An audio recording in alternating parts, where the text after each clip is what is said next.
Hey you guys, Trey Vittetoe here, and welcome to part 2 of my series on what you need to know if you're hiring a producer.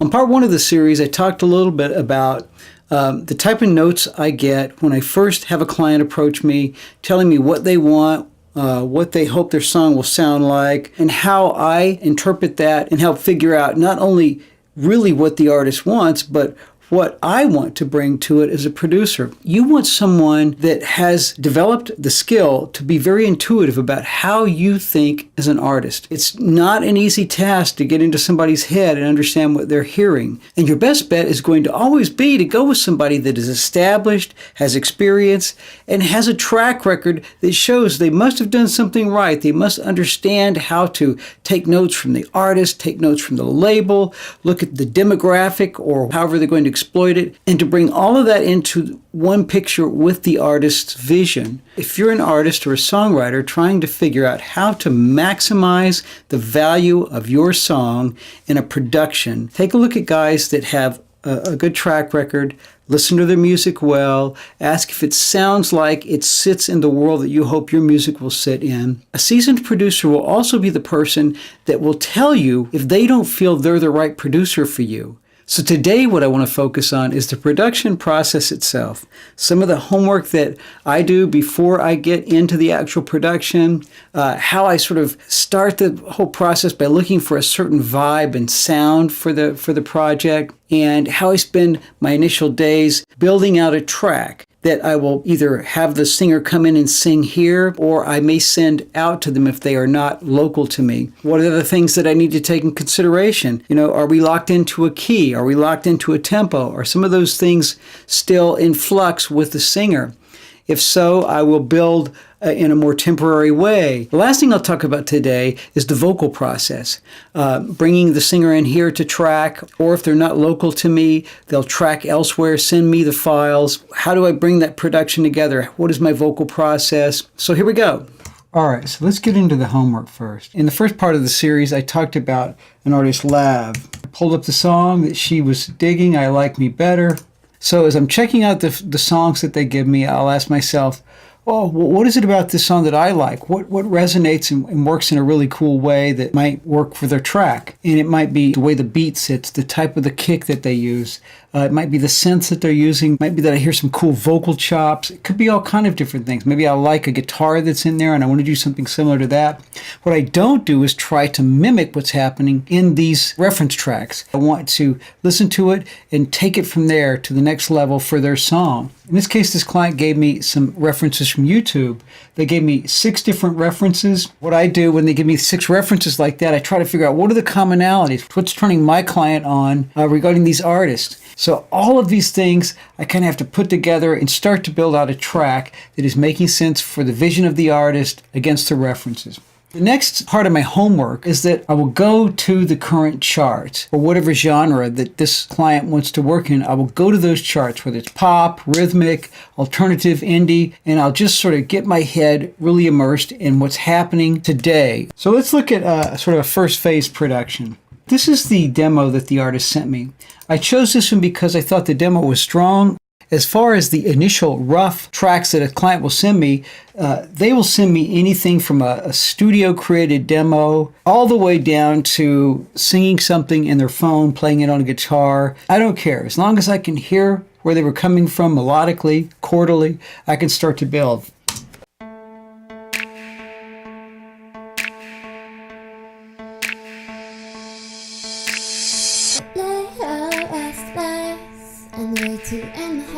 If it's not apparent, there's no lyric yet. The client's just humming a melodic idea against this track and just give me some general context of what she hopes it will sound like when she finishes writing the lyric. So let me show you how I started this. I started by looking just for a vibe, a feel, an emotion that I felt was similar to what they were doing, but maybe a little bit more current. I think I started with this synth part, which comes from Omnisphere.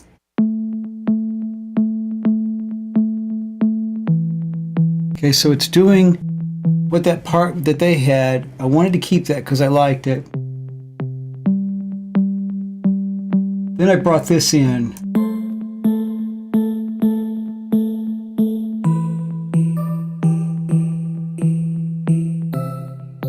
And that fun part, which I really love, and I tried to work it around the melody that she was singing.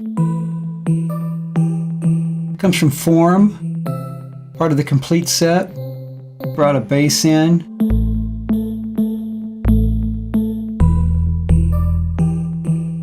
So I'm just trying to find the vibe, and I probably started liking, probably landed on those sounds because I love something about them. Added a beat.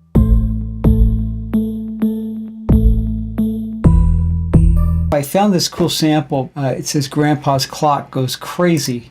But I ended up taking just pieces out of that sample that I used like this.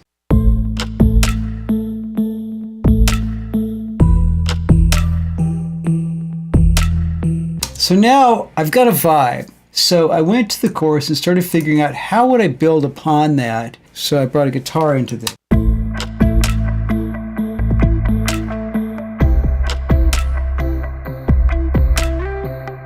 Brought this in.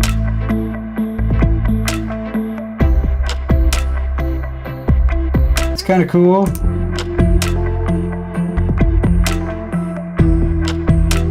Then I brought some other pieces in.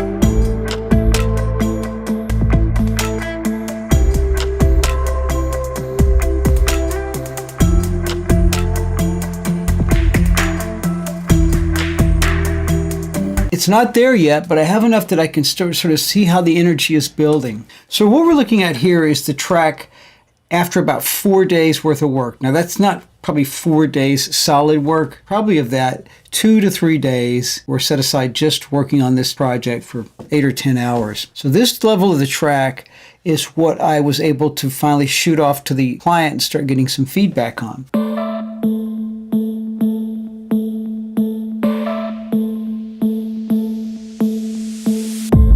So I've done a little mix on all my parts here.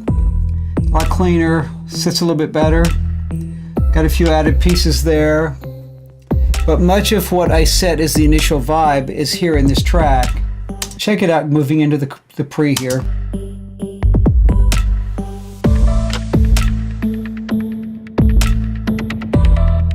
Cool rhythmic part right here. Love that. And then as we get into the chorus,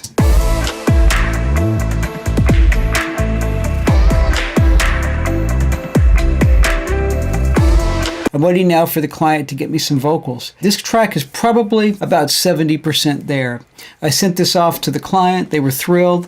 They didn't require any changes at this point, so it's ready for them to track vocals to. When I bring somebody in the room here to track vocals, I can say, do this, do that, try this, try that. But I definitely give my clients that are doing vocals somewhere else, I give them some specific instructions so they can send me back the parts that I really need. All right, so let's talk a little bit about the vocals now. So I'm shifting over to a song that we did with Kaya Stewart, a phenomenal singer, was sent to us by Warner Brothers. This was written with Kaya, the phenomenal S.J. Jones, Gina Shock, and myself. In fact, SJ brought in the initial track that we worked from. The process for the vocals that I'm going to show you here is the same as I would do with anybody. Let me play a little bit of the song and I'll show you that her vocal takes.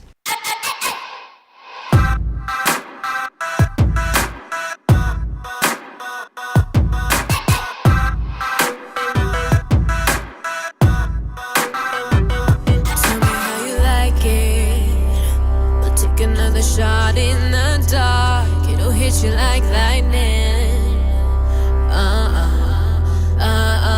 Can you feel it in your veins now? Take another shot to your heart, it'll hit you like lightning.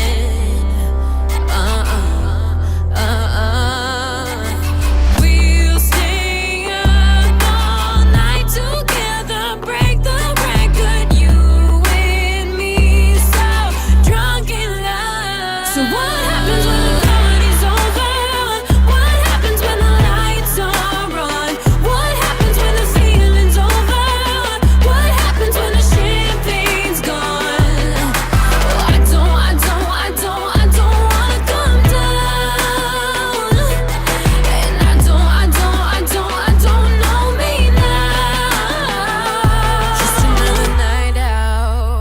Kaya's got such a great voice. All right, so let's just look at the first verse here. What you're looking at down here at the bottom in green is my final comped track. So let me explain the process. When I track vocals, I have to take all the parts that we've tracked and I find the very best of each take and bring it down into one final compiled track. So with Kaya, it looks like we took about 10 takes here. So as I go through and I comp something, all I have to do is, let's say I'm listening through. So I'll take just that phrase and I'll listen to it a bit. I'll go through and I'll say, okay. Tell me how you like it. Tell me how you like it. Tell me how you like it. I will literally go through all of these back and forth, trying to find the very best take that I have. I'll take each piece that I love. Let's say I love this part. And I just want to bring it down and start a comp line. Then I go to the next part. We'll take another shot. And after listening back and forth and checking out each nuance, I find maybe I've got a piece of a phrase here that I really love. Maybe I love this section here. And I'll drag that down. And maybe the final part of the phrase. Maybe I like this one. I'll just grab that sucker. I'll bring it down. And I will build a final comp based on each phrase, sometimes each word, whatever it takes to get the best of the best out of the takes you have. It's a detailed process. Comping vocals can take anywhere from a few hours to sometimes a whole day. If you've got a ton of takes and maybe you had a less experienced singer and you're really trying to find the best stuff, you can spend quite a few hours. The tracking and comping, if somebody does it in a different studio, I'm not part of that. But if I do it here, I do charge extra. So once a track has been comped, all your tracks have been comped. The next step is the tuning process. Now, one of the things that's interesting about comping and tuning, I'm looking more for attitude, emotion, vibe out of a vocal. If there are technical issues like pitch issues or alignment issues where they're not sitting exactly where they need to, I can fix that, but I cannot add attitude or vibe. Tracking and comping does take a while, but it's well worth it when you take your time and get it right. Once a song has been comped, let me pull up the vocal here for the chorus. The next step is to go in and to tune. Now, I just did a video on tuning, so I'm not going to get into great detail here. I'm not trying to give a tutorial on tuning, but I want to show you just a little bit about what I do. Let's just take a look at this one vocal here, coming into the chorus.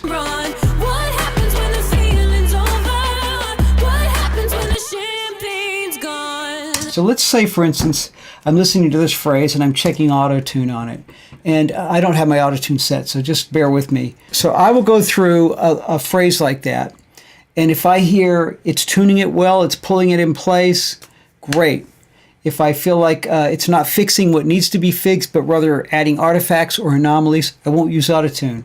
Or let's say, for instance, I listen to this phrase and the first two words are really off, but down here toward this end, auto-tune's doing its job. I'll just go in and I will just fix the part with auto-tune that can be fixed. But the part that auto-tune was not serving well, I will go in and I will use Very Audio, which is essentially like Melodyne, where I can move the pitches. Doesn't make it sound sort of auto-tuned. You can just kind of correct the line in small increments and keep the natural feel of the sound. Now, when it comes to the leads, I spend most of my time doing leads with Very Audio, which again is just like Melodyne. Now, as I move into doubles, harmonies, things like that, I will use auto-tune more. As long as there's a good solid take without throwing any weird artifacts or anything, auto-tune's great. The next important phase of cleaning up the vocals is aligning. If you're not familiar with what aligning is, you have like a main vocal take, the lead. And on top of that, you've got left and right doubles, left and right harmonies. I want to hear those syllables.